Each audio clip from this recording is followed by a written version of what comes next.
বাংলাদেশ জাতীয়তাবাদী দলের ঠাকুরগাঁ 1 আসনে মনোনীত প্রার্থী জনাব মির্জা ফখরুল ইসলাম আলমগীর, বিএনপির বর্তমান মহাসচিব, তিনি এই আসনের প্রার্থী ধানের শীষের।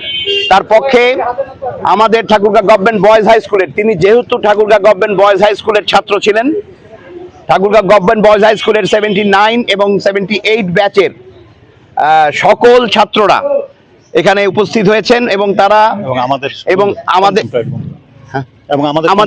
আমাদের কন্টেম্পোরারি বন্ধুরা আমরা এখানে আছি। আমরা এখানে সবাই মিলে ঠাকুরগাঁ রিভারভিউ হাই স্কুল থেকে একদম পুরো রাস্তা সত্যপীর ব্রিজ পর্যন্ত আমরা রাস্তার দুপাশে ধানের শীষের ক্যাম্পেইনের জন্য আলমগীর সাহেবের পক্ষে আমরা ক্যাম্পেইন শুরু করেছি। আজকে এটা অফিসিয়ালি এবং আনুষ্ঠানিকভাবে আমরা ধানের শীষের ক্যাম্পেইন এখান থেকেই শুরু করলাম। এরপরে আরো বিভিন্ন অঞ্চলে বিভিন্ন জায়গায় ক্যাম্পেইন হবে, সেই ক্যাম্পেইনগুলো শুরু হয়েছে।